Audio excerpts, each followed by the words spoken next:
Yeah, two huge moments for us. I was just looking at the chances for us and the chances we conceded. I must say, first of all, congratulations to Philadelphia because they won it this year, so that's a big achievement. But getting back to the chances, there were a few ooh and ah moments from their side, from set pieces. The biggest chance they created was from a transitional moment when we lost possession in the middle and they scored the goal.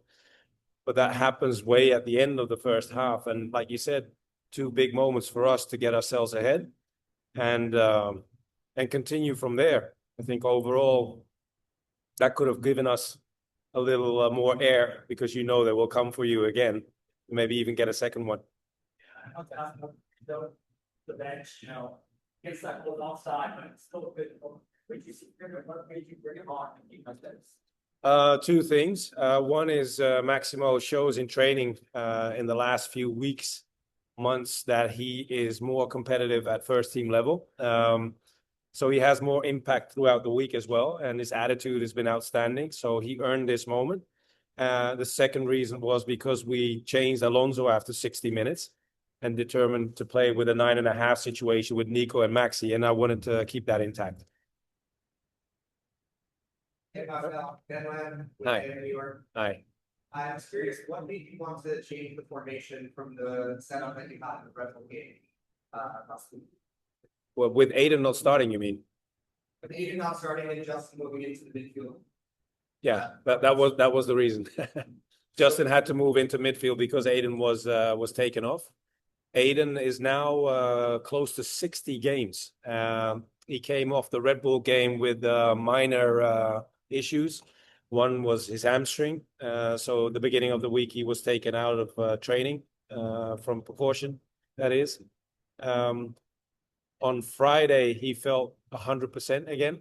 But that's simply not enough in order to have the starting position. And we have to take care of him as well, going to the national team. And like I said, close to 60 games already.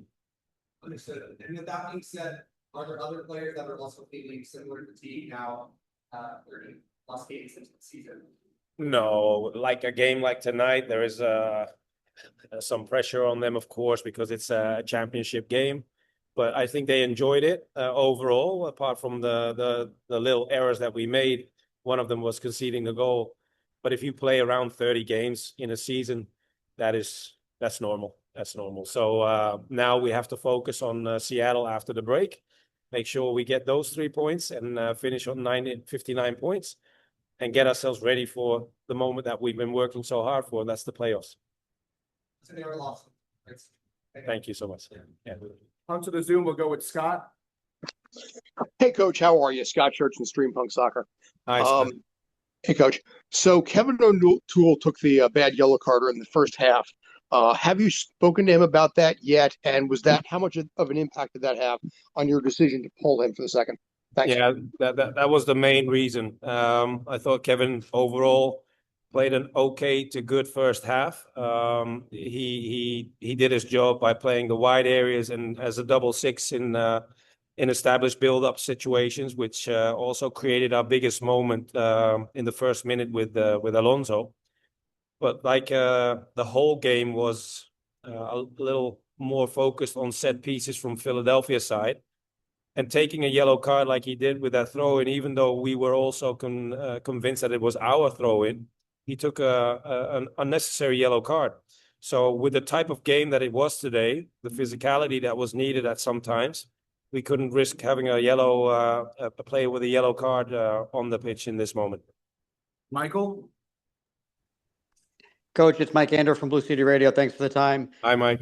Can you talk to us about your opinion and importance of the Supporter Shield, being that it's different than the leagues you've been in the past?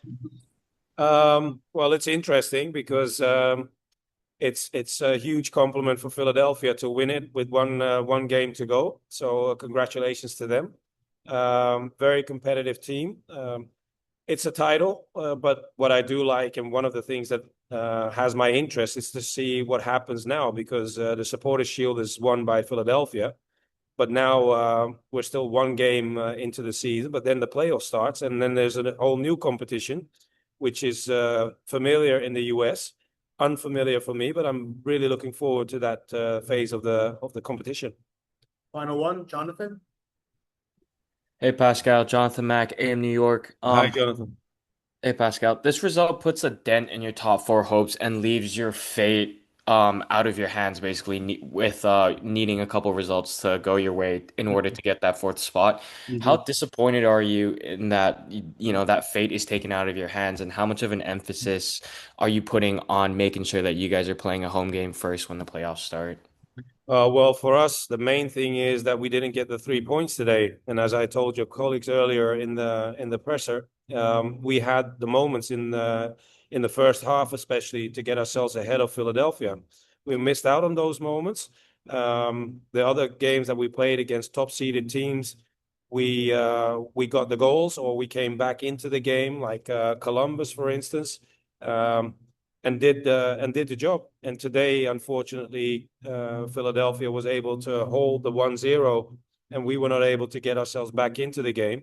Unfortunate, but for us now, like I said, the main focus is on getting the 3 points against Seattle, finishing on 59 points, and then we're going to focus on the playoffs. And whatever position we finish, the playoffs is the main goal for us to perform again and get on top. We had two good chance. We had a good look with Alonso early, maybe first minute or two of the game. I think Hannes had a good look, but we weren't able to create too many chances. It was just about when we did have those moments, finishing it off. And they're such a good team in transition. That's why they are where they are in the league. And we did a decent job limiting them, but they got one moment off a turnover, and that's where they found their goal. How much that crowd like a party? That was a lot of crowd. Yeah. No, the atmosphere felt like a playoff game. And I think probably we'll see each other again in the playoffs. So both teams know that. A few of the guys said it to me after the game. So we'll be ready for it again. Great. Onto the Zoom, we'll go with Scott. Hey, Justin, how are you? Scott Church, the Stream Punk Soccer. Tonight, you guys allowed a lot of corners, in this case, the most this season by far. Any thoughts on that? Was that basically just playing Philly at home, or just general thoughts if you got them? Thanks. Yeah, I think they always play the ball quite direct into the channels and stuff. So in order to defend those types of balls, sometimes it's going to deflect out of bounds. I think there was also a lot of free kicks too. We probably gave away too many set pieces, and that's a big part of their game. That's how they play. So they were able to do a good job on that. Jonathan. Hey Justin, hey Jonathan Mack, AM New York. This result puts a dent in your top four hopes. This question is twofold. What's one takeaway that I guess you guys have taken away from this game to implement against Seattle in 2 weeks, and how important is it to you and the team to secure a higher seeding in the conference and play that home game first when the playoffs start? Yeah, I mean, takeaways, I think we need to be a little bit cleaner on the ball in these types of games. Like I said, it was a playoff atmosphere, a playoff game. These types of games, it's all about composure, and we probably lacked a little bit of that in the game. And then it was a goal of ours to finish with the home field advantage. So we're still looking to get that. We're going to be ready for the game versus Seattle. And, now I think we need some results to go our way, but we're not too worried about other teams. We're just worried about the game versus Seattle. Michael. Hey, Justin, it's Mike Andrew from Blue City Radio. Thanks for the time. Can you talk a little bit about Pascal's approach and what he was telling the team as Philly dropped to that back five, and you guys seemed to have a lot of possession of the ball, but just still couldn't break through? Yeah, it was just about, I think he said we need to be a little bit more composed in the final third. Sometimes kind of how the game went, we were a bit below our normal quality and a bit too rushed in once we got to the attack, and that led to moments for them to transition, which is where they're the most dangerous. So I think the message was really just get the quality back to our normal standards. Great. Thank you, everybody.